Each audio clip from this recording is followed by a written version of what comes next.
시청자 여러분 안녕하십니까. 미디어 협동조합 국민TV가 만우절인 4월 1일 오늘 거짓말처럼 30명도 채 안 되는 취재 제작 인력으로 거짓말처럼 매일 1시간짜리 생방송 뉴스를 만드는 TV방송을 시작합니다.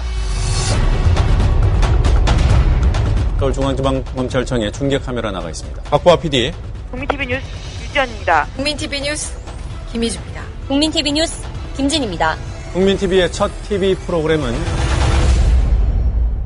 밤 9시 당신의 진실한 메신저 뉴스K가 있습니다. 뉴스K, 국민이 세운 미디어 협동조합이 만듭니다. 어제 역사적인 개국 방송을 송출했죠. 오늘 밤 뉴스K의 주요 내용을 살펴드립니다. 뉴스 취재팀장 황준호 PD 만나보겠습니다. 황 PD 나와 계시나요? 예, 안녕하십니까? 네. 예. 어제 감격적인 첫 방송이 있었습니다. 일부 조간신문들도 자세히 썼던데 안팎의 반응은 어떻던가요? 예, 굉장히 다양한 반응이 있어가지고 한마디로 요약할 수는 없는데요. 네. 일반적으로는 격려성 반응이 많았던 것 같습니다. 네. 그리고 약간 부족하다 이런 지적도 있었고 그걸 아주 일목요연하게 정리해서 올려주신 분도 계셨는데 그런 지적에 대해서는 저희도 겸허하게 뼈아프게 받아들이고 더욱 분발해야겠다 이런 생각을 다들 했습니다. 그런 건 아주 자양분 삼아서 예. 중요한 일하는 사람들 그 책상에 딱 붙여놓고 늘 챙겨봐야 될 것 같아요. 그렇습니다. 신문에 보니까 그 서버가 다운될 정도로 많은 사람들이 접속을 시도했었다면서요. 예, 점점 더 많은 분들이 접속할 수 있도록 좋은 뉴스로 보답해야 될 것 같습니다. 네, 안 그래도 예. 어제 저도 관심 깊게 뉴스를 봤는데 황준호 PD 직접 출연도 했더군요. 예. 황 PD는 남북관계 문제에 관해서 정통한 전문 기자로 알고 있습니다. 여담 삼아서 물어보자면 예. 북한의 무인 비행기 지금 백령도하고 파주 근처에 떨어졌다는 거 아닙니까? 예. 이것을 북한 것이다 이제 이렇게 결론을 내고 있는 모양인데 그렇게 단정할 수 있을까요? 국방부는 북한이 네네. 공중 촬영을 위해서 개발한 네. 시험용 무인 정찰기다 이렇게 분석하고 있다는 기사가 났습니다. 네네. 아직은 다 추정 수준인데요. 근데 네. 이거에 대해서는 촬영하는 사람들, 사진가라든지 촬영 기사들의 얘기가 좀 재밌었는데요. 네. 장착된 카메라의 성능이 떨어진다. 아하. 이런 걸로 이 군사적으로 아무 소용이 없고 잘 찍을 수도 없는데 뭘 탐지하려는 걸까? 이런 의문을 제기하는 것들이 좀 저는 눈여겨봐졌습니다. 그러니까 일반인들이 흔히 쓰는 DSLR 그런 카메라 수준이다 그런 얘기입니까? 그렇습니다. 예. 이때 천안함 사태 났을 때처럼 어떻게 어뢰인 것처럼 무슨 1번 이렇게 딱 쓰여 있었으면 참 간단히 추정할 수 있을 텐데 말이죠. 예. 자, 그럼 그렇고 오늘 9시 뉴스K에서는 어떤 아이템들을 준비했습니까? 일단 저희 이슈 라이브 현장 연결하는 곳에 대해서는 첫 번째로 오늘 청계광장에서 남재준 국정원장의 퇴진을 요구하는 시위가 있습니다. 네. 특히 오늘 시위는 헌법재판소에서 야간 집회가 한정 합헌이다라는 결정이 난 후에 처음으로 열리는 야간 집회라서 네네. 저희가 현장에 중계 카메라를 보내서 그분들이 어떤 주장을 하는지 또 남재준 국정원장을 왜 퇴진하라고 하는지 이런 거에 대해서 좀 자세히 짚어볼 예정입니다. 네. 그리고 국회에서는 오늘 안철수 공동대표가 교섭단체 대표연설을 했는데요. 네. 그중에서 최경환 원내대표가 야유를 보내고 또 설전을 벌이는 그런 장면이 저희 카메라에 찍혔습니다. 네, 그랬더군요. 너나 잘해 이런 말을 또 야당의 대표에게 하는 거 좀 그랬습니다. 네. 예, 그거를 저희가 그 카메라로 다 잡아가지고 네. 그런 것들을 직접 보여주면서 그런 설명도 드리고 또 내일 제주 4.3 유령제에 대통령의 불참 가능성이 있다는 문제 이런 것들도 짚어볼 예정입니다. 그리고 두 번째 저희가 중심적으로 다루는 뉴스룸 리포트에서는 네. 일단 어제 첫날 나갔었던 원정화 씨 간첩 사건에 대해서 오늘 한 번 더 짚어보는데요. 주로 이제 요즘에 원정화 씨가 종편에 나가가지고 마치 북한 전문가인 것처럼 북한 얘기하고 그러는 장면이 많이 있거든요. 그래서 네. 종편들이 원정화를 자문위원으로 모시는 게 아니냐 이런 얘기를 할 예정입니다. 예. 그리고 또 현장 인터뷰 듀리라고 저희가 또 대표 상품으로 밀고 있는 그런 코너가 있는데요. 네. 현장에서 길에서 만나는 사람들을 직접 인터뷰해서 보여주는 코너입니다. 그래서 오늘은 네. 대기업 임원들의 엄청난 연봉 공개, 여기에 따른 대학생 알바들은 어떻게 생각하나. 예. 이런 얘기들을 한번 들어봤습니다. 네, 생생한 목소리 기대하겠습니다. 예. 그리고 갤러리 PT라고 해서 저희 장보경 PD가 나와가지고 직접 마치 화랑에서 그림을 설명하듯이 하는 그 갤러리 뷰티 코너에서는 새정치민주연합에 대한 당명을 어떻게 약자로 쓸 건가, 그 안에 있는 정치학적 정치공학은 뭔가, 그래서 새누리당 같은 경우는 새민련이라고 부르는 거는 자민련 연상케하는 그런 의도가 있다고 보여지는데, 예. 그런 약어 속에 들어가 있는 정치공학은 무엇인가, 이것을 짚어볼 예정입니다. 안 그래도 지금 새정련이라고 할 거냐, 새민련이라고 할 거냐, 뭐 약칭 가지고 좀 말들이 많죠. 그렇습니다. 저희도 아직 좀 고민 중입니다. 그렇습니다. 네, 노정면 앵커, 그리고 황준호 PD, 그리고 어제 뉴스 보니까 많은 그 소수 정예, 굉장히 노동 강도는 세겠던데, 많은 조합원들, 그리고 민주 언론을 바라는 사람들의 열망을 담아서 계속 분투해 주시길 바랍니다. 수고 많이 하십시오. 예, 오늘 9시에 뵙겠습니다. 고맙습니다. 예. 이광윤 정치평론가 모시고 살펴보도록 하겠습니다. 이광윤 정치평론가 나오셨습니다. 이광윤 정치평론가와 함께 전망을 좀 해보겠습니다. 이광윤 정치평론가 나오셨습니다. 기자 출신 정치평론가 이광윤의 오늘. 발등이 가려운데 구두 위를 긁는 일은 적어도 없도록 하겠습니다. 길 잃은 대한민국의 나침반이 되겠습니다. 이광윤의 오늘 5시 반 저녁길 시사 프로그램 이광윤의 오늘. 정치평론가 이광윤이 함께하는 국민라디오 이광윤의 오늘.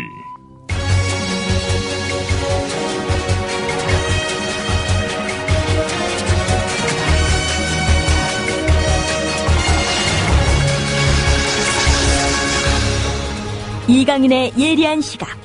이제는 뉴스의 행과 간을 짚어냅니다. 오늘 눈에 띄는 뉴스의 행과 간을 제가 직접 짚어드립니다. 먼저 검찰의 국정원 간첩 조작 사건 공소장이 어제 공개된 이후 남재준 국정원장 책임론이 확산되고 있다는 오늘자 조간신문들 중 한 기사를 먼저 보겠습니다. 실제로 국정원은 이 사건 초기부터 주요 고비마다 진실 고백 대신 거짓 해명을 내놓으며 상황을 모면하는 데만 급급했다. 과학적 분석이 나와도 한 번 시작된 거짓말은 계속됐다. 대검찰청 디지털 포렌식 센터는 2월 28일 중국 삼합변방 검사참 발급 문서를 감정한 결과 중국 정부가 진본이라고 밝힌 변호인 쪽 문서와 국정원 검찰 쪽 제출 문서에 찍힌 도장이 다르다고 밝혔다. 그러자 국정원은 중국은 한 관공서 안에서도 복수의 의인장을 사용한다고 반박했다. 하지만 공소장을 보면 김 과장은 협조자 김 씨가 위조를 주저하자 걱정 말라고 안심을 시키면서 위조 문서에 넣을 문구까지 적어줬다. 협조자 김 씨가 위조업자가 740만 원을 달라고 한다고 하자 그대로 진행하라고 허락하기도 했다. 국정원 내부 사정에 밝은 한 인사는 그 정도 돈이 윗선 보고 없이 지급될 수는 없다. 국정원이 조직 차원에서 위조를 계획 지시하고 비용까지 지불한 것으로 봐야 한다고 말했다. 네, 국정원 업무 보고 체계를 한번 볼까요? 국가정보원의 대공수사, 이번에 지금 문제가 되고 있는 대공수사 지휘 라인만 따져 한번 보면 우선 맨 위에 남재준 국정원장이 있습니다. 그리고 그 밑에 2차장, 서천호 2차장이 있고 그 밑에 대공수사국장이 있습니다. 국장은 1급입니다. 그리고 대공수사국장 밑에 대공수사단장, 그리고 대공수사단장 밑에 대공수사처장이 있습니다. 지금 이 처장 이모 씨가 맡고 있는데요. 국정원 내부 급수로 따지면 3급입니다. 청취자 여러분께서 국장이나 단장, 처장의 급수까지 굳이 아실 필요는 없는 거고 괜히 복잡하기만 할 테니까요. 지금 검찰에서 이 암흑의 대공수사처장을 불러서 조사를 하느냐 마느냐 지금 이거 가지고 얘기하고 있던 차에 권모 과장이 자살을 기도하는 바람에 지금 막혀있는 그런 상황이죠. 그리고 이 대공수사 이모 처장 밑에 대공수사팀 기획담당 과장과 대공수사팀 과장이 있습니다. 대공수사팀 기획담당 과장은 김아무개 씨인데요. 우리가 흔히 김 사장이라고 불렀던 사람으로 지금 기소가 돼 있죠. 그리고 대공수사팀 과장은 바로 자살을 기도했던 권아무개 과장입니다. 그러니까 정리를 하자면 한 단계, 두 단계, 셋, 넷, 다섯, 6단계에 걸쳐서 즉 과장부터 남재준 원장까지는 5단계의 결제 보고 라인 체계가 있는 겁니다. 그리고 대공 수사에 관한 한 주요 정보와 지시는, 주요 보고사항과 지시사항은 이 대공수사처장과 단장, 국장을 허브로 해서 일이 모였다가 정보들이 위로 올라가고 그 정보를 듣고서 판단해서 업무 지시가 내려와서 다시 과장들에게 전해지는 그런 허브 라인이 되는 거겠죠. 요것은 뭐 그림, 우리가 텔레비전 매체라면 그림으로 보여드리면 훨씬 좋긴 할 텐데, 아무튼 5단계의 이 과정을 거치면서 업무가 진행이 되는 게 상식입니다. 근데 국정원은 검찰의 기소 이후, 어저께 검찰의 기소 이후 침묵으로 일관하고 있습니다. 그동안 고비 때마다 모르고서 받았다, 우리도 속았다, 또는 고무도장은 누르는 힘의 세기에 따라서 다르게 찍히는 거 아니냐, 뭐 이렇게 현란하게 또는 옹색하게 둘러대던 그 입은 어디로 갔는지 모르겠습니다.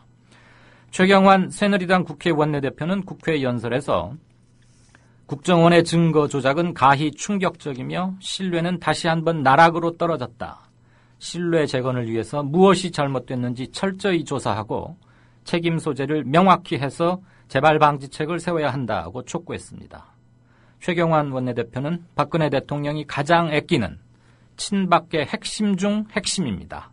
그 핵심의 입에서 나온 말입니다. 만약 최경환 대표의 어제 연설이 대통령의 뜻과 다르다면 최경환 원내대표를 문책해야 할 겁니다. 물론 야당도 남재준 원장 해임과 특별검사제 도입을 또 한 번 촉구했습니다.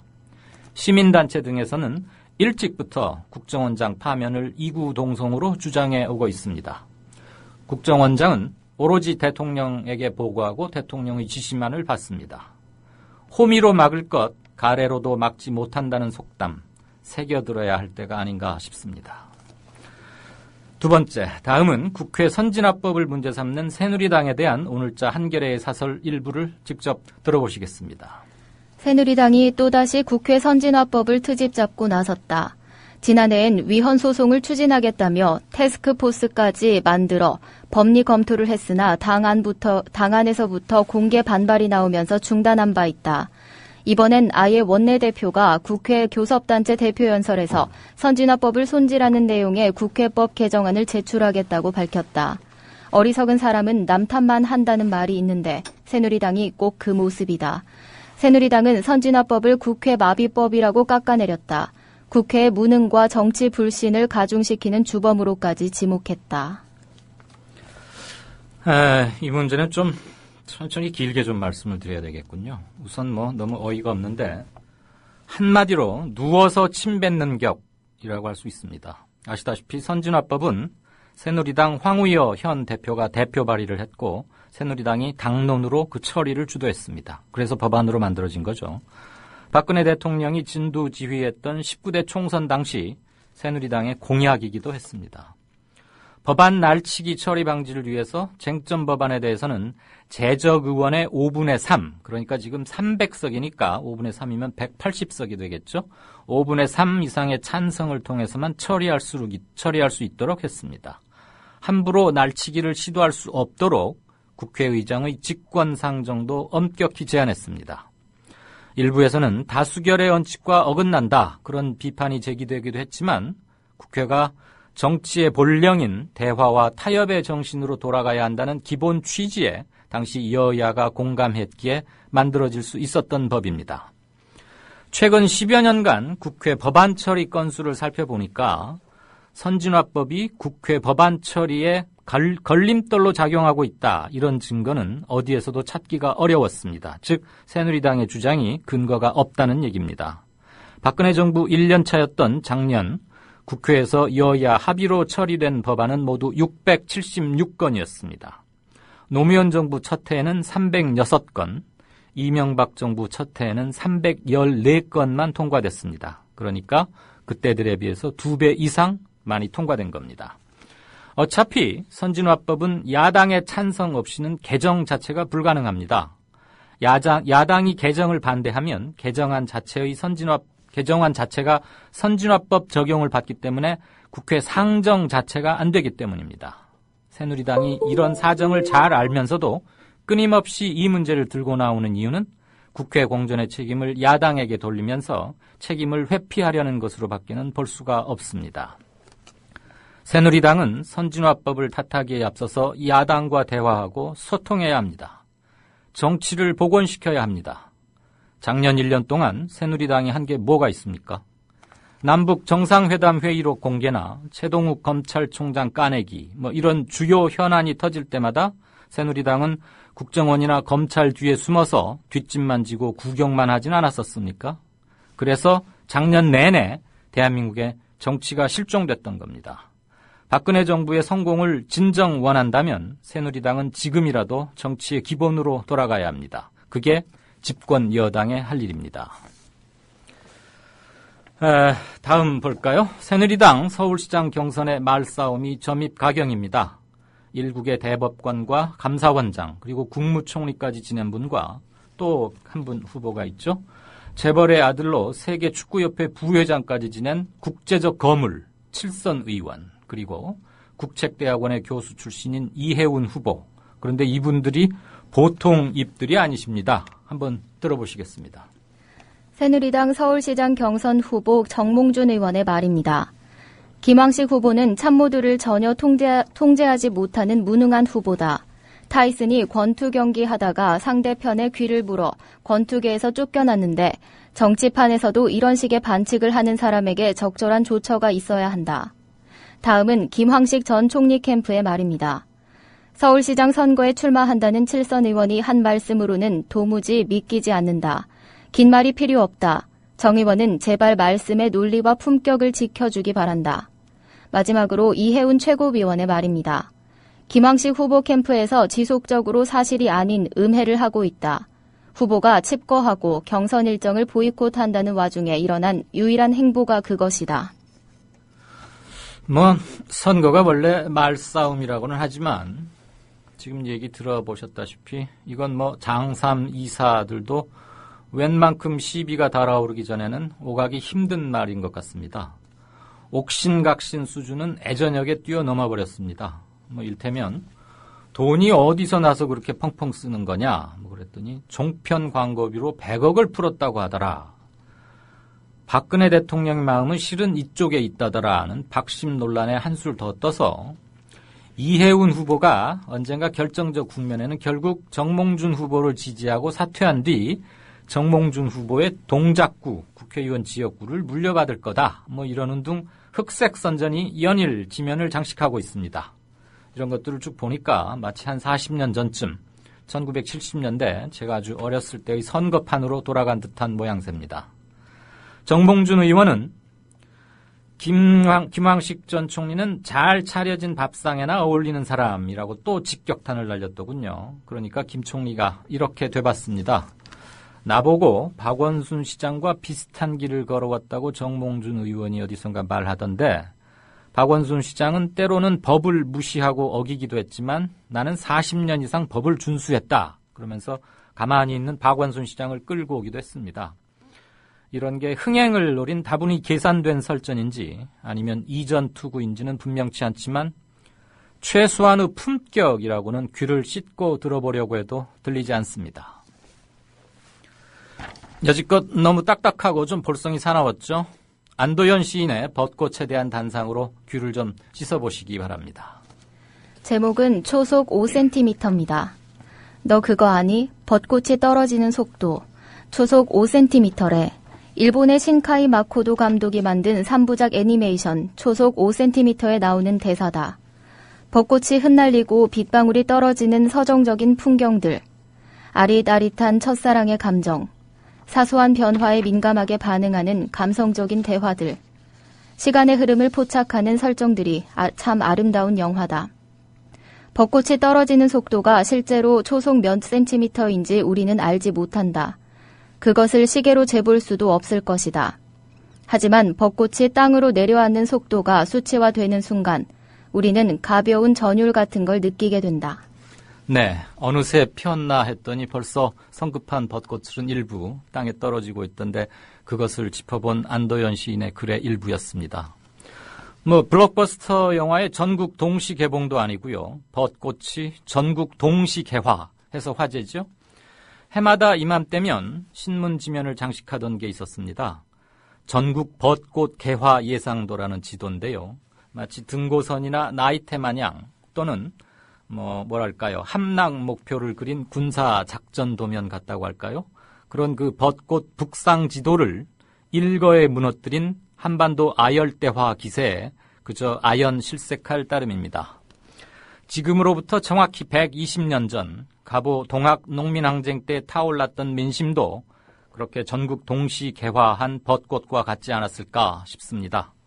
지방선거 2달 앞으로 다가왔습니다. 어느 때보다 현명한 선택이 필요할 때가 아닌가 싶습니다. 뉴스 행간 짚어보기 오늘은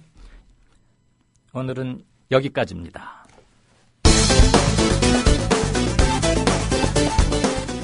국민 여러분, 우리 새누리당은 지난 대선에서 기초공천을 폐지하겠다고 약속드렸습니다. 국민과의 약속은 천금과도 같은 것인데 이 약속 결과적으로 지키지 못하게 됐습니다. 정말 고개 숙여 사과드립니다. 네. 기초선거 정당 공천 폐지 약속을 뒤집은 새누리당. 어제 최경환 원내대표의 입을 통해 사과하는데 정당은 선거 때 후보를 내고 국민의 심판을 받는 것이 그 존재 이유 중 하나입니다. 그런데 이 책임을 회피하고 수많은 후보들이 난립해서 선거를 혼탁하게 하고 지역사회를 혼란에 빠뜨리는 것은 책임 방기입니다. 나쁜 공약이었다고까지 말하는데 우리 새누리당은 더 큰 죄를 짓지 않기 위해 기초선거 공천을 포기할 수가 없었던 것입니다. 여기에 새정치연합은 아연실색. 지방선거 공천 폐지에 대해 책임 방기 운운하며 약속 파기를 정당화하는 대목에서는 아연실색하지 않을 수 없었습니다. 새누리당은 명심해야 합니다. 온갖 미사역으로 포장을 해보려 해도 새누리당의 책임은 가려질 수 없습니다. 그런데 박근혜 대통령은 왜 그 나쁜 공약을 했을까? 지난 대선 때 박근혜 후보 기초자치단체의 장과 의원의 정당 공천을 폐지하겠습니다. 결과적으로 나쁜 것이 된 그 공약을 왜 내놓게 됐는지 설명하는데 들어보면 그래서 저와 새누리당은 기초자치단체장과 기초의원 여러분에 대한 정당 공천 폐지를 약속드렸습니다.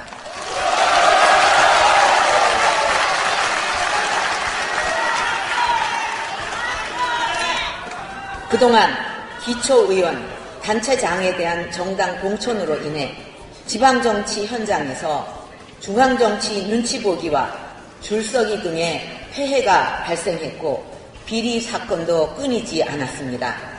기초의원과 단체장에 대한 정당 공천 폐지를 통해 기초의회와 기초단체가 중앙정치의 간섭과 통제에서 벗어나 실질적으로 주민 생활에 밀착된 지방 정치를 펼치도록 돕겠습니다.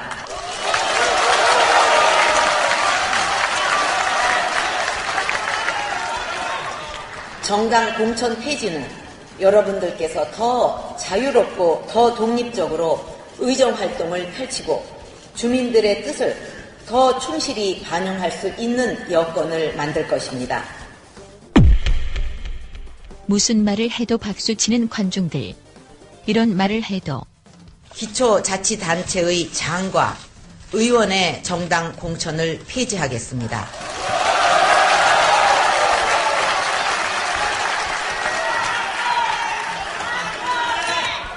또 저런 말을 해도 이 약속 결과적으로 지키지 못하게 됐습니다.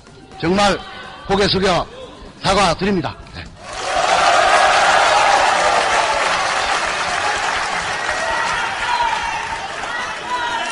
이러는 건 아닐까.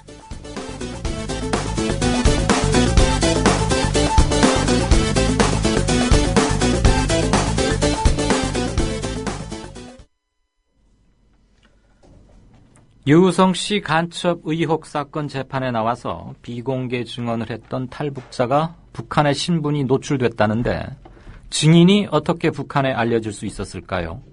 지난해 유우성 간첩 의혹 사건 항소심 재판에서 유우성 씨 가족의 북한 행적에 대해 증언했던 귀순자 한모 씨. 최근 북한에 사는 딸이 국가안전보위부에 끌려가 조사를 받았다는 말을 들었다며 북한이 어떻게 자신의 개명 사실과 재판 출석을 아는지 이상하다고 말했습니다. 국가정보원은 지난해 독일에서 북측 인사와 접촉한 혐의를 받고 있는 유우성 씨의 변호인이 유출한 게 아닌가 이렇게 의심하고 있지만 유우성 씨 변호인 측은 증인에 대한 인적 사항조차 모른다면서 부인했다고 전했습니다. 현장에 있었던 유우성 씨 변호인인 민변의 양승봉 변호사 직접 만나보겠습니다. 양 변호사님, 오늘 나와 계시죠? 예, 안녕하십니까. 안녕하십니까. 예. 유우성 씨 항소심에서 탈북자가 증언한 내용이 북한 안전보위부에 유출돼서 어떤 탈북자의 자녀들이 위험에 빠졌다, 이런 소식을 들었습니다. 이게 어떻게 된 내용입니까? 일단 탄원서의 진위 여부가 불확실하고요. 네. 이 탄원서가 올해 1월 16일 날 제출됐거든요, 재판부에. 네. 그리고 이분이 실제 증언한 것은 작년 12월 6일입니다. 예. 12월 6일 날 비공개로 이제 증언을 했고, 본인 탄원서에 의하면 자기가 증언한 사실이 북한 보위부에 이제 알려졌고, 네. 북한에 있는 자녀들이 이제 보위부의 조사를 받았고, 이제 보위부에서 너희 아버지가 남한에서 이제 북한에 해가 되는 행위를 하고 다니니까, 네. 조심해라. 이런 식으로 이제 경고를 받았다면서, 네. 비공개 재판을 했는데 왜 이런 식이냐 하면서 이제 불만을 토로하는 내용의 탄원서였습니다. 아니, 그럼 비공개 재판이면 극히 재판에 관계된 핵심 관계자들만 있었을 텐데, 누구에 의해서 이게 북쪽으로 유출이 됐다는 얘기인지 저는 상식적으로 언뜻 잘 납득이 안 갑니다만, 지금 말씀 들어보니까 작년 12월 6일 서울 고등법원에서 열린 비공개 재판 후 한 달 뒤에 북한의 탈북자 가족이 보위부로부터 협박을 받았다. 지금 이런 말씀이잖아요? 예. 그러니까 증언을 한 탈북자의 증언이 유출됐다는 말인데 맞습니까? 그러니까 저희들은 그걸 알 수가 없고, 네. 방금 이제 말씀하신 대로 이 탄원서가 의도하는 바가 워낙 좀 뚜렷해 보이거든요. 네. 그 목적성을 띈 그 탄원서에서 네. 내용이 약간 좀 황당했고요. 예. 가장 기본적인 전제로 그 유우성 씨나 변호인이나 그 이분을 전혀 모르던 사람입니다. 아하. 그리고 본인 스스로 탄원서에서 개명도 하고 주민번호까지 꽂혔다고 쓰고 있거든요. 네. 근데 오히려 이분이 그 탄원서에서 저희들이 도저히 알 수 없는 자신의 가정사나 여러 가지 구체적인 사실을 네. 낱낱이 밝히고 있어요. 그래서 그게 좀 더 엉뚱하고 좀 황당하다는 느낌이 듭니다. 그러니까 진술이 아니고 이미 제출한 탄원서에 글로써 그런 것들을 밝혔다. 지금 이런 말씀이군요. 예. 어쨌거나 증언을 한 탈북자의 딸의 진술이 매우 구체적이란 말이에요. 그러니까 증언 유출 과정을 조사해달라는 탄원서를 1월 14일 재판부에 제출했는데 탄원서에 따르면 아빠가 재판에 나가서 조국의 권위와 위신을 훼손시키는 나쁜 일을 한다고 했다. 이런 내용이 있습니다. 이것도 상당히 좀 고지고대로 들리지 않는 측면이 있는데 변호사님께서는 어떻게 보십니까? 저희들은 그 1심에서도 네. 계속 검찰에서 주장하는 것은 구체적 진술이다. 본인이 경험하지 않으면 알 수 없는 진술이다. 이런 말을 계속 썼었거든요. 네. 그래서 방금 말씀하신 대로 구체적이란 말 자체는 네네. 좀 이 사건 본질하고는 좀 무관하고 이 진술 본질하고도 무관합니다. 아하. 왜냐하면 얼마든지 거짓말로 네. 구체적인 말들을 많이 만들 수 있으니까요. 그래서 이분의 진술이 구체적이냐 아니냐가 중요한 게 아니고 네. 과연 이분이 쓴 탄원서 내용이 사실이냐 아니냐가 훨씬 중요한 것이고 네. 그 부분이 먼저 좀 전제가 돼야 된다고 생각합니다. 문제의 핵심은 논점은 거긴데 지금 조금 다른 쪽에서 얘기가 오가고 있다. 이런 주장이신 거네요. 그렇죠. 제일 중요한 건 이분의 그 탄원서 내용이 진짜냐 아니냐 그게 제일 중요하죠. 그렇겠죠. 자, 우선 변호사님 보시기에 작년 12월 비공개 재판에 참석한 사람 중에서 그 증언을 한 탈북자의 정보를 북한 쪽에 유출할 가능성이 있는 사람이 있다고 보십니까? 그러니까 이제 당시 비공개였지 않습니까? 네. 참석한 사람이 판사님과 법원 직원들, 네. 그다음 검사, 피고인, 변호인들이거든요. 네. 그러니까 무엇을 노린 탄원서인지 그냥 답이 뻔히 나오지 않습니까? 그렇죠. 피고인 노린 거거든요. 네. 근데 문제는 뭐냐면 그날 그 한 씨가 한 증언이 네. 저희 피고인에게 많이 유리하면 유리했지 불리한 게 없었어요. 네. 그래서 지금 감시도 받고 있는 피고인이 이게 뭐 이 한 씨가 했던 증언 때문에 북한에다 연락을 해서 네네. 뭐 혼내줘라 이렇게 할 상황이 전혀 아니었고 이유도 없었습니다. 오히려 저희들은 그분 증언하고 나서 검찰 측이 신청한 증언이었거든요. 예.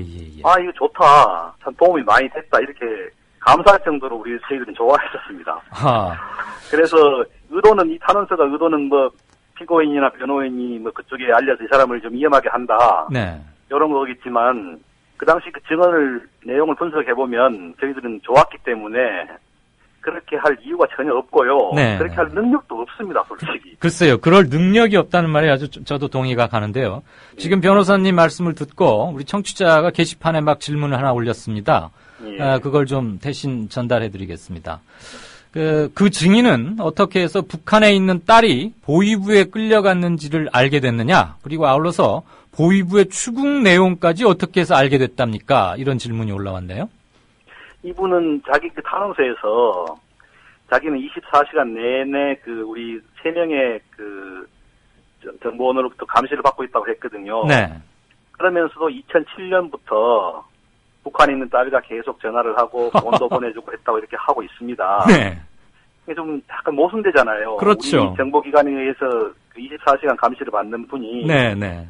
2007년부터 계속해서 북한에 있는 자녀들과 연락을 하고 돈까지 보내줬다고 하고 있습니다. 그래서 자기는 계속 연락을 해왔기 때문에 이번에도 그런 연락을 받았다고 이렇게 말을 하고 있습니다. 아니 도저히 앞뒤가 안 맞지 않습니까? 맞죠. 국가기관에 의해서 실질적인 감금 내지는 그 철저한 통제와 보안 상태에 있는 사람이 어떻게 해서 뭐 두만강변에 있는 누구도 아니고 북한의 보위부에 뭐 딸이 가고 무슨 얘기를 했고를 전해 들었다는 것은 전 도저히 잘 이해가 안 가네요. 무슨 아마 뭐 고성능 GPS 전화 같은 걸 갖고 있나요?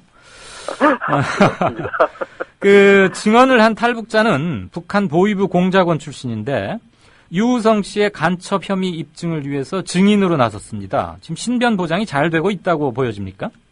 저희들은 솔직히 알 수가 없어요. 왜냐하면 저희들 측 증인은 모두 공개를 했거든요. 네. 오로지 비공개는 검찰 측에서 신청한 증인만 비공개를 했거든요. 네네. 그래서 그 비공개한 증인들을 어떤 식으로 수사기관에서 보호하는지 저희들은 좀 잘 알 수가 없습니다. 그렇죠. 신변 관리 상태는 사실 우리가 알 수는 없는 거죠. 변호인들에게는 원래 그런 정보는 기본적으로 제공이 되어야 하는 거 아닙니까? 그런데 저희들은 제공받지 못하고 있습니다. 네네. 그 증언을 한 탈북자의 일로 유우성 씨 사건이 조금 좀 다른 국면으로 들어서고 있는 게 아닌가 싶습니다. 뭐 일종의 교란책으로도 보이긴 합니다만 그걸 지금 단계에서 단정하기는 힘들 것 같고요. 국가정보원의 증거 조작 사건과 별도로 검찰과 국정원이 반드시 비공개 증언의 유출자를 찾아야 할 텐데요. 이 점에 대해서 변호사님은 어떻게 생각하십니까? 100% 동감합니다. 네. 저희들도 오늘 그 의견서를 내면서 만약에 이런 사실이 진짜라면 당연히 이분이 피해가 가는 일이기 때문에 그 비공개 증언에 피해가 주는 사람들에서 유출자를 찾아야 되고 이거 찾는 건 간단하거든요. 실제로 그분이 그날 통화를 했는지 하고 그다음에 이제 북한 보위부하고 뭐 누가 통화를 했는지 그거 밝히면 되는 건데 지금 유우성 씨는 계속 그 유우성 씨 전화라든지 아니면 행동은 감시받고 있는 상태라고 보고 있거든요.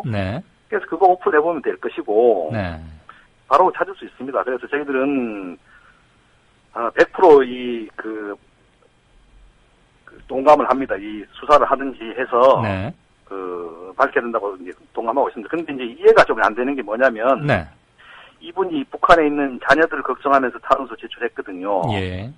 근데 저희들이 도저히 알 수 없는 상황을 오픈했어요. 그 탄원서에다가. 그러면서 이번에는 또 거대 일간지에다가 다시 다 오픈했잖아요. 이게 과연 그 자녀들의 안위를 걱정하는 분이 하실 수 있는 행위인지 이해가 안 됩니다, 솔직히. 결국 검찰의 의지와 역량, 검찰 마음먹기에 따라서 충분히 알아낼 수 있다. 뭐 지금 이런 말씀이신 거죠? 충분히 알아낼 수 있고 저희들은 오히려 조사했으면 좋겠어요. 밝혀달라. 뭐 지금 이런 입장이신 거죠? 네네. 한두 가지 더 질문 드리고 맺도록 하겠습니다. 오늘 오전에 증거 조작 의혹과 관련해서 검찰에 출석했지만 철저한 수사를 촉구하는 의견선만 전달했을 뿐 조사를 거부하고 돌아갔다고 하는데요. 유우성 씨가요. 민간단체에서 유우성 씨 측의 문서 위변조 의혹을 제기했고 이에 대한 수사를 위해 소환을 했습니다. 문서 위 또는 위조 또는 변조 의혹에 대해서는 어떤 입장이십니까? 지금 그 검찰에서 소환한 게 저희들이 제출한 그 출입경 기록하고 그 삼합변방 검사찬이라는 강공소에서 발급한 설명서거든요. 그렇죠. 여기에 대해서는 이미 중국에서 철저한 조사가 이루어지고 이 서류를 발급받을 때 그 중국에 있는 가족들이 발로 뛰어서 발급받은 서류거든요. 그렇죠. 본인들이 국적자이기 때문에 직접 가서 자기 문서를 자기가 받아온 거죠. 예, 그리고 실제로 이번 그 1월경에 이 기록과 관련돼 가지고 중국에서 조사도 받았습니다. 그 가족들이. 너희들이 이거 어떻게 발급받았냐 이런 식으로. 그런 결과가 취합돼서 이번에 사실조의 결과로 법원에 제출된 거거든요. 변호사들이 낸 기록 두 개는 절차도 맞고 내용도 맞다고 이렇게 그 답변이 온 겁니다. 그래서 이미 이 부분은 해결이 됐죠. 어떻게 보면 객관적인 기관에 의해서 사실이 맞다. 정식적인 서류다 이렇게 확인이 됐는데 이걸 또 위조했다고 변조했다고 그 단체에서 고발한 걸 조사를 하겠다 하니까 저희들은 납득을 할 수가 없는 겁니다. 이거는 그냥 재판 방해로밖에 볼 수 없고 오히려 실제 위조 변조한 사람에 대해서는 국가보안법 적용 안 하고 행법으로 적용하면서 정식으로 발급받은 저희들 서류에 대해서 그 발급 절차라든지 진위 여부를 따지겠다는 게 좀 의도가 좀 깨끗해 보이지 않아서 저희들은 이 부분은 응할 수 없다고 의사를 밝히고 왔습니다. 아, 그러셨군요. 민변 관련 질문 하나 좀 드려보겠습니다. 최근에 민변 장경욱 변호사가 독일에 가서 북한 사람을 예기치 않게 만난 것을 두고 검찰이 아마 수사에 착수할 모양입니다. 이 소식을 전하고 있는 보수신문, 세계일보인데요. 그 제목을 유우성 변호인, 북한 인사와 접촉, 이렇게 상당히 좀 고의성 있는 것처럼 자극적으로 달았어요. 최근에 변호인과 북한 사이에 연계설을 만들려는 정보 당국의 음모가 있는 거 아니냐, 이런 우려를 제기하는 사람도 있습니다. 담당 변호인으로서 어떻게 생각하십니까? 그 부분도 내용을 자체는 저도 정확히 모르기 때문에 말씀드리기 힘들지만 그런 불순한 시도는 계속되고 있으니까요. 그 사실조회가 법원에 도착했을 때도 중국 대사관과 변호인들이 커넥션이 있다 이런 말을 하고 그다음에 지금도 우리 장 변호사님하고 북한하고 커넥션이 있다 이런 식으로 확인도 제대로 하지 않으면서 보도를 하고 있는 그 일방적인 언론 그 태도에 대해서는 좀 적절한 견제가 있어야 될 것 같습니다. 사실 확인을 전혀 하지 않습니다. 그쪽에서는. 지금 견제라는 말씀을 하셨는데 실질적으로 어떤 견제가 있을 수 있을까요? 그러니까 어차피 언론기관에 대해서는 그 정정보도 청구라든지 아니면 형사 고소 손해배상 이런 여러 가지 저희들이 할 수 있는 저희들이 어떻게 법적인 절차에 따를 수밖에 없기 때문에 법이 보장하는 수단에 의해서 저희들은 강구하려고 하고 있습니다. 유우성 씨 재판이 앞으로 어떻게 진행되게 됩니까? 그러면? 원래 2월 5일날 선고를 하게 돼 있었습니다. 2월 5일이요? 벌써 2달 전이죠. 그렇죠. 근데 이제 그게 계속 그 검찰의 지연책에 의해서 3월 28일도 끝내지 못하고 지금 4월 11일까지 일단 그 결심이 늦춰지고 있습니다. 근데 재판부에서는 4월 12일이란 끝마치고 아마 이제 4월 25일경에는 선고할 예정으로 되어 있습니다. 4월 25일경에요? 그러면 애초에 처음에 정했던 간첩죄 이런 것은 그대로 간다는 얘기인 거죠?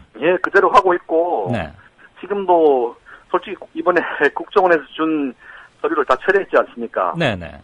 그러면서도 국정원에서 수사한 자료는 믿을 수 있다면서 계속 간첩이라고 이렇게 좀 사실과 다른 주장을 계속 하면서 유지하고 있습니다. 참 좀 답답한 데가 많습니다.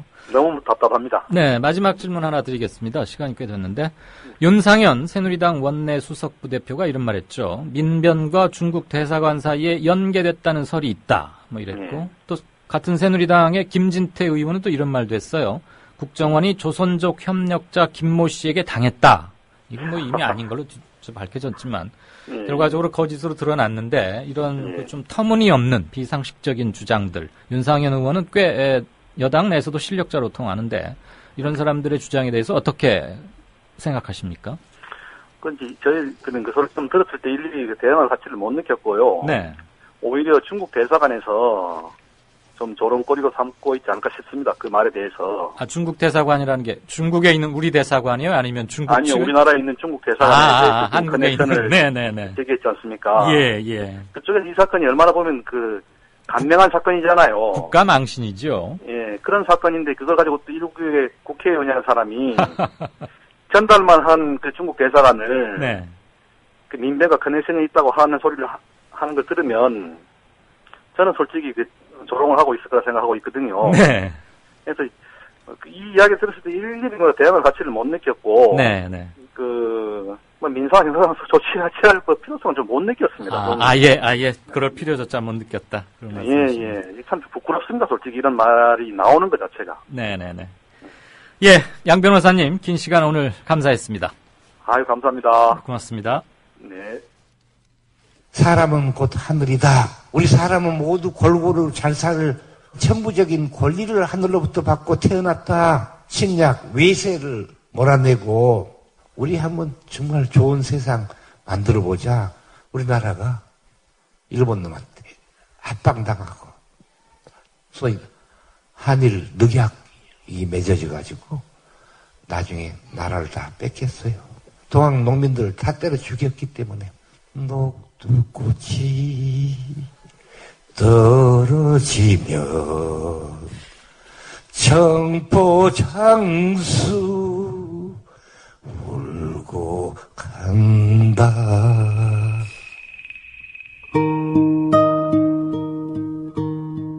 농림부 장관을 지냈던 김성훈 미디어 협동조합 초대 이사장의 말이었습니다. 미완으로 끝난 동학 농민운동. 그러나 아직 끝나지 않았습니다. 미디어 협동조합 건설로 맥을 이어갈 수 있습니다. 정의롭고 평화로운 세상을 갈망하는 민주 시민의 꿈. 미디어 협동조합 건설로 연글고 있습니다. 국민점TV에 접속하셔서 조합원 가입하기를 클릭하심으로 동참해 주십시오. 좌절하기엔 아직 이릅니다.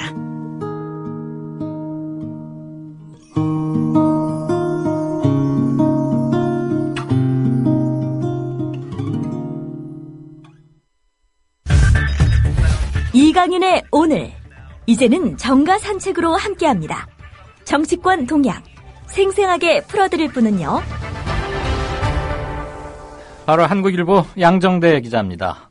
국회기자실에 양 기자 나와 있습니까? 네, 안녕하세요. 안녕하세요. 네. 새정치민주연합의 안철수 공동대표, 오늘 원내 교섭단체 대표 연설했죠? 네, 그렇습니다. 예, 예상대로 핵심 키워드는 민생과 새정치였던 것 같은데 좀 전해주시죠.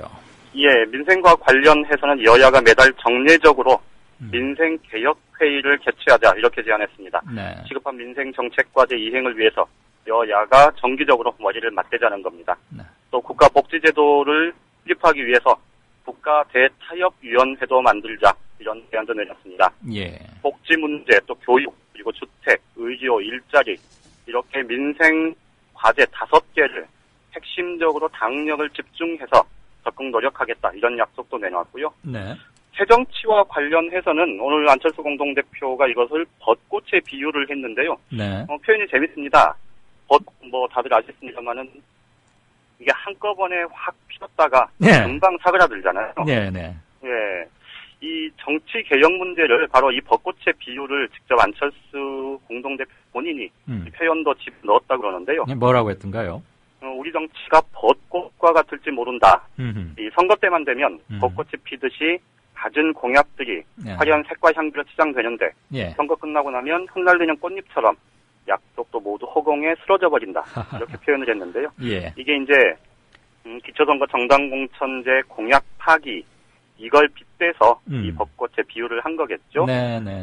직접적인 표현은 아니었지만 어쨌든 비유와 은유를 통해서 낡은 정치와 새 정치 이렇게 적극적으로 대비시키겠다 이런 좀 생각을 갖고 있었던 것 같습니다. 예. 오늘 정치개혁 실천 수단과 관련해서 몇 가지 제안이 있었는데요. 그중에 네. 좀 눈에 띄는 게 국회의원의 윤리심사 과정. 네. 지금까지는 국회의원들끼리 하다 보니까 동료의원 봐주기 이런 논란들이 굉장히 많았는데요. 네. 이 국민들이 앞으로 참여할 수 있도록 제도화하겠다 이렇게 얘기를 했고요. 네. 지금 각 정당들이 국고지원금을 지금 받고 있는데 네. 이 정당의 청렴도 또 부정부패 지수 이런 것들을 개발을 해서 이 국고 지원금하고 이걸 연계시키겠다 이런 제안도 내놨습니다. 네. 오늘 안철수 공동대표 연설 과정에서 새누리당 최경환 원내대표가 뭐 좀 듣기 민망하던데 너나 잘해라 뭐 이런 막말을 해서 소란이 있었다죠. 오늘 밤 9시 뉴스 K에 최경환 원내대표가 한 요 장면을 고스란히 잡았답니다. 다시 한번 보기라고. 어떻게 된 사단이었어요? 안철수 공동대표가 오늘 연설을 하면서 어제 최경환 원내대표가 그 기초선거 정당공천 폐지 문제에 대해서 공식적으로 사과를 했지 않습니까? 그랬죠. 그런데 이제 그거 가지고 어제도 뭐 얘기를 잠깐 나누었습니다만은 사실 이 대통령이 이제 공약했던 내용을 그러게요. 이 원내대표가 대리 사과한 것 아니냐 이런 논란들이 있지 않습니까? 네네. 이제 이것에 대해서 지적을 하면서 예. 왜 원내대표가 대신 사과하느냐, 예. 충성하는 거냐, 아니면 월권하는 거냐 이제 이렇게 얘기를 했는데 네. 그 얘기를 듣고 있던 최경환 원내대표가 아주 발끈해서 너나 잘해 이렇게 딱 소리를 친 겁니다. 뭐 이러면서 이제 뭐 대충 다들 뭐 그려지시겠습니다만 여야 의원들이 이제 막 굉장히 소란스러웠습니다. 그랬겠죠. 예. 그런데 이게 이제 새정치민주연합 쪽에서는 사실 이 원내 교섭단체 대표 연설뿐만 아니고 이 본회의장에서 이제 뭐 상대당 의원들이 발언할 때 그리고 이석에 앉아있던 의원들이 뭐 야유하거나 또는 뭐 소리치거나 뭐 이런 경우들 사실 비일비재하지 않습니까? 그랬죠. 네네. 이게 이제 우리 정치사의 고질병 중에 하나인데 그런데 사실 그 당사자가 당 지도부 인사가 되는 경우는 거의 없거든요. 네. 그런 점에서 오늘 최경환 원내대표 그리고 평소에 뭐 아시는 분들은 잘 아시겠지만 최경환 원내대표가 이렇게 뭐 막말을 하거나 그런 사람은 아니거든요. 그래요. 예. 그런데 이제 오늘 최경환 원내대표가 그렇게 한 걸 두고 야당 의원들도 좀 의아해하는 분위기가 좀 많았었는데요. 근데 주변 얘기를 들어보니까 최경환 원내대표가 그랬던 게 좀 나름 이유가 있었던 것 같습니다. 어떻게요? 3월 임시국회 때 사실 이제 뭐 여야 의사일정이 합의되지 못하면서 뭐 열리지는 않았지만 어쨌든 새누리당이 단독으로 열어놓고 원자력 방호법 처리하자 이렇게 계속 제안을 했지 않습니까? 그리고 이제 박근혜 대통령이 유럽 순방 가기 전에 처리 안 된 거에 대해서 유감 표명을 했을 정도니 이 여당 원내대표 입장에서는 굉장히 좀 부담스러웠을 거예요 그때. 그런데 그때 이제 최경환 원내대표가 야당 당시 이제 민주당이었죠. 민주당 김한길 대표, 또 전병헌 원내대표 그리고 이제 합당이 예정돼 있었던 이 새정치민주연합이 그때 새정치연합의 안철수 창당준비위원장 이렇게 좀 만나서 좀 얘기를 좀 하자. 우리 입장도 좀 충분히 설명을 할 테니 만나자 이렇게 수차례 제안을 했는데 다른 사람은 다 만났는데 안철수 공동대표 쪽에서는 아예 반응이 없었대요. 그러니까 그때 많이 서운했다 이거죠? 입장에서는 그것 때문에 굉장히 좀 서운했던 것 같고 오늘 그래서 갑자기 정말 예정이 없이 그냥 뭐 아무도 예상치 못했던 그런 상황이었다고 합니다. 아무리 그래도 뭐 초선이긴 하지만 원내 제1야당의 공동 대표인데. 그렇죠. 아무리 최경환 원내대표가 친박 핵심이라 그래도 대표 연설에 그렇게 야지를 넣는 건 좀 드물잖아요. 더군다나 오늘 좀 논란이 돼야 될 거는 이 새누리당의 박대출 대변인의 발언입니다. 뭐라고 그랬죠? 박대출 대변인 뭐 아시겠습니다만 서울신문 기자 출신이고요. 이제 올해 이번에 초선 의원인데. 그랬죠. 이 박대출 대변인이 국회 정론관에서 브리핑을 하면서 이 당대표가 상대당 원내대표에게 월권이니 충정이니 비아냥거리면서 인신공격한 건 전례가 없는 일이다. 이렇게 자기들 입장에서 이제 뭐 강변을 했는데요. 그러면서 이런 표현을 썼습니다. 국회 등원한 지 1년도 안 된 초년생 당대표 이런 표현도 썼고요. 또 하룻강아지가 범에게 달려드는 무모함과 다를 바 없다. 그러니까 제1야당의 공동대표를 하룻강아지에 비유하는 이건 말도 안 되는 사실 비유를 한 거거든요. 그렇습니다. 이건 인신공격에 가까운 거군요. 이렇게 해서 사실 새누리당이 얻을 수 있는 게 뭘지 참 답답하기 그지없는 그런 모습이었습니다. 뭐 정치부장 출신까지 했다는 사람이 이런 말을 하니까 조금 더 그렇습니다. 새누리당 서울시장 경선 얘기 좀 해볼까요? 박심 논란이 뜨거운데요. 이걸 박심 비판해온 정몽준 의원 측도 결국은 박심을 얻으려 하는 거 아니냐, 뭐 이런 얘기가 나오고 있어요. 이게 결국은 뭔 얘기입니까? 이 새누리당 경선 뭐 박근혜 대통령이 당시 이제 당에 있을 때 선거의 여왕 이렇게 불렸잖아요. 이 박근혜 대통령이 이제 2선으로 빠진 뭐 이후에 이제 처음 치러지는 전국 단위 선거인데 그러다 보니까 결국은 당내 경선이든 본선이든 박심 논란 아마 선거 당일까지 뜨거울 수밖에 없을 텐데요. 말씀하신 대로 정몽준 의원 지금까지는 김황식 전 총리를 향해서 박심 업으려고 또 계속 그런다 이러면서 아주 코너로 몰아놨지 않습니까? 그랬죠. 그랬는데 오늘 보니까 이제 정몽준 의원도 결국은 박심을 얻으려고 하는구나. 힘받게 하고 좀 가까워져야 당내 경선에서 이길 수 있다는 확신을 하는 모양이구나. 이런 생각이 들 상황이 있었는데요. 네네. 오늘 아침에 회의 때도 박심 논란에 청와대 책임은 없다. 뭐 이렇게 도대체 무슨 근거인지는 모르겠습니다만 이런 얘기를 하더니 오늘 공동선대위원장 2명을 위촉했다. 이렇게 기자들에게 이제 알렸는데요. 네. 그 2명이 누구냐면 최병렬 전 한나라당 대표, 그리고 김현태 성신여대 교수입니다. 아하. 그런데 최병렬 전 한나라당 대표, 아시는 분 다 아시겠습니다만은 박근혜 대통령의 원로 그룹 멤버인 7인회 멤버 아닙니까? 그렇죠. 대표적인 친박 인사죠. 네네. 그리고 그 김 교수라는 분은 조금 새로운 얼굴 같은데. 그렇진 않습니다. 대선 당시에 네. 박근혜 캠프에서 여성본부, 여성선대위 위원장을 맡았던 사람입니다. 여성본부장이요? 네. 예. 그러니까 두 사람 모두 친박계 핵심 인물들이죠. 그러니까 결국은 지금 정몽준 의원 같은 경우도 박심을 등에 업고 나도 박심을 업고 있다. 이거를 좀 과시하려고 했던 것 아니냐. 이런 얘기들이 나오는 겁니다. 뭐 일종의 보험 들어둔 것으로 읽어도 되겠습니까?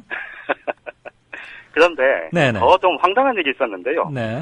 오늘 최병렬 전 한나라당 대표가 이제 공동선대위원장이 됐다고 하니 네. 기자들이 이제 다들 굉장히 의아한 인선이었다. 뭐 이러면서 최병렬 전 대표하고 이제 다들 통화를 했는데요. 네. 그 통화 내용이 참 기가 막힙니다. 그러니까 최병렬 대표 같은 경우는 나는 정몽준 의원이 찾아와서 뭐 맡아달라고 했는데 내가 확약을 한 적은 없다. 다만 뭐 얘기 좀 들어줬고 그리고 나는 사실 정몽준을 잘 모른다. 내가 아버지인 정주영 전 명예회장과는 뭐 이렇게 술도 많이 마시고 친분도 많고 하지만 내가 정몽준은 모르는데 나 몸도 지금 아프고 해서 나 지금 일도 못할 상황이다. 이제 이런 얘기를 하는 겁니다. 이게 어떻게 그러면서 공동선대위원장을 하는 겁니까? 그리고 아버지급하고 놀지 아들은 모르겠다. 지금 뭐 이런 거 아니에요? 그러니까 이제 이 사실이 알려지니까 정몽준 캠프가 발칵 뒤집힌 겁니다. 그럴 수밖에 없겠네요. 아니, 도대체 이게 뭐냐? 이제 기자들이 물어보니까 그게 아니고 이렇게 저렇게 이제 다시 해명을 하면서 결국은 이제 뭐 수락은 한 겁니다. 사실. 그러니까 기자들이 결국은 수락한 거냐 이렇게 물어봤는데 수락은 한 거는 한 건데 이게 좀 내막을 보면요.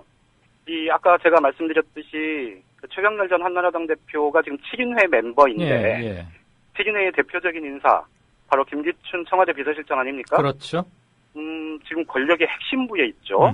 그리고 홍사덕 전 의원 같은 경우도 지금 민주평통 상임의장을 맡고 있지 않습니까? 감투를 하나 줬죠. 그렇죠. 그런데 최병렬 전 대표 지금까지 대선 끝나고 얘기가 나온 적이 없습니다. 아무것도 없다. 무관이다. 그러니까 지금 주변에서는 최 전 대표가 굉장히 박근혜 대통령한테 서운해하고 있다. 이런 얘기들이 좀 많았었거든요.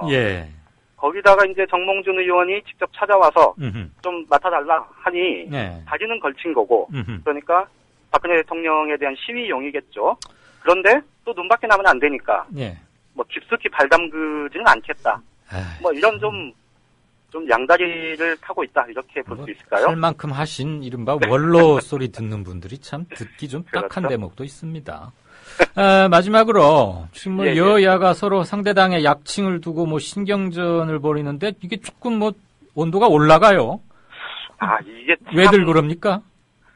정말 이제 보기에 따라서는 이게 참 어처구니 없는 논란인데 아니 이름을 지은 사람이 내 이름 이렇게 불러달라 하면 그대로 부르는 게 맞는 거 아니겠습니까? 원래대로 하면.